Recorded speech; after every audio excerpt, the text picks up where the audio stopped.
Good day everyone and welcome to my YouTube channel. I am here at the patch of our beautiful watermelon. This patch that you're looking at has 3 different watermelon varieties, and as you can see, the leaves are looking lovely.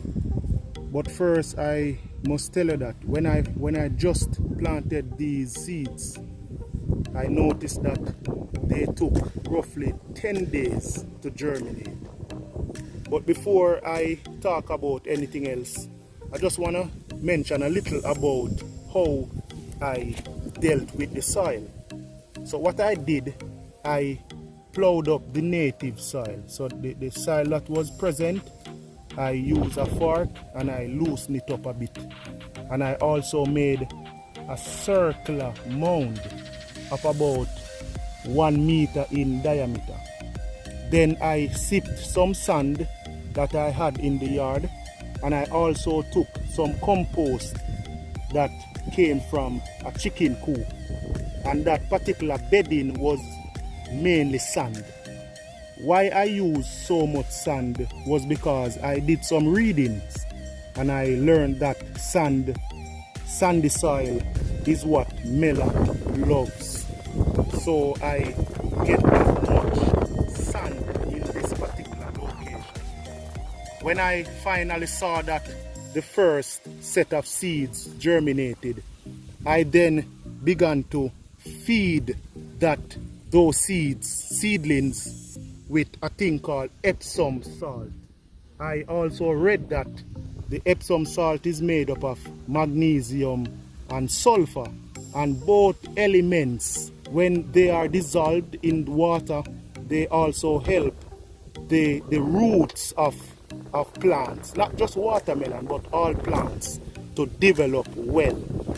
About a week after that, I then started to feed the plants, and by then they grew to about 8 inches in length.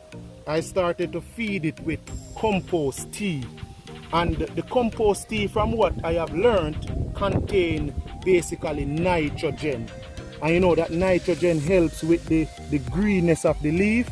It also attributes to the formation of chlorophyll, and it helps in growth. Also, some amount of phosphorus was present in the compost tea. And as time went by, and as you know, daily I would give this area a lot of water. Usually I would water it overnight, and in the mornings at about say 11 o'clock I then add some more water. As I would love to show you, I am now having some beautiful melons growing from these vines. So over here you can see that these are the long varieties, the longer types. If you notice, they tend to grow slender, and it's sort of pale green in color, and they are looking lovely so far. I must say that for my first time planting melons, these are looking really lovely. And over this side we have some other types growing, a different variety over here. These seem to be rounder than the ones that I just looked at, and these have a much darker color than those that I've looked at. We also have over here a nice one growing, and I can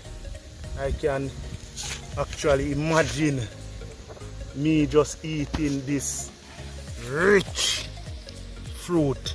I can bet that it is very sweet. But before I go to the other patch, I just want to make mention of the fact that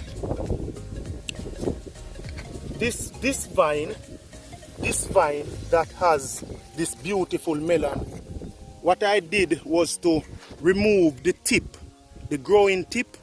I broke it off so that the energy goes to this melon. That's what I've read. Yes, so from I had this tip broken off, I realized that this watermelon has been growing exponentially comparing to the others. So I have seen that the experiment had already worked. But I'm not gonna break too many of the edges. Just this one, and I think there's another one over there that I have broken. I am now going to show you the other watermelon patch over this side. Yes, so we are here over the second patch of watermelons, and as you can see over this patch we have a lot of mulch. I got some grass from near the gully bank and I laid the grass while the melons were about 8 inches long. I just laid them along the dirt, and I realized that the thickness of the mulch, and as you can see it's about 1.5 inches deep. The thickness of the mulch assisted in the retention of water. It also helps to suppress the weed, because again I add a little I add a little manure, fermented manure, and some of the seeds were not destroyed. Hence you could see a lot of weed springing up. So the mulch helps in the suppression of those weeds. What I noticed too is that these leaves are looking more vibrant than the ones over the first patch. And I think the reason is that the mulch helps to keep the water much longer. Hence, when the bright, vigorous sunlight is upon the plant, they tend not to fold in like over that side fold in during say 12 o'clock or say 2 o'clock, 2 p.m. in the afternoon. So the mulch helps with the vibrancy of the leaf. And what I realized too is that I am seeing more watermelons from this patch, and I must say that the same number of seeds were sown over here versus over there. So I must say that mulching helps with your watermelon. I also do a little intercropping.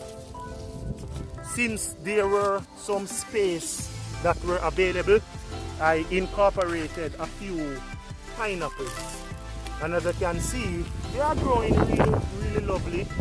They are quite young, so I'll have to wait about say 9 months or so from what I have learned. I want to show you some of the watermelons that are growing over here. We have a lot of blossoms. So we have many young ones, many, quite a lot of young watermelons coming up. We have some that are much bigger than the ones that I just showed, and as you can see, they are of different shapes. This one is slender, that one is a bit rounder. And over here we are getting much bigger ones. As you can see, this one is quite large. This one also, it's a different variety. As you can see how it looks compared to the first one. We have in the middle over there, nice lovely looking one. This one looks really good. Yes, very beautiful. Yes, very beautifully grown watermelon. Yes, I can say that I am quite proud of the result so far. And what I've noticed too is that I'm not seeing a lot of holes on the leaves. So I must say that there is little to no pest damage on these watermelons. I'm not quite sure what attributed to the lack of pest. But from knowledge, I understand that whenever plants or even animals are well nourished, their systems are able to fight against diseases and pests in some extent. So I must say that due to the fact that I have been given the compost tea and the Epsom salt, and also I forgot to mention this, that I also use fermented banana peel fertilizers in this patch. And what I've learned from readings is that that particular fertilizer helps in the formation of these beautiful flowers, which also helps in the production of these watermelons that you are seeing. We have come to the end of this video. Thanks for watching. Please like, share and subscribe.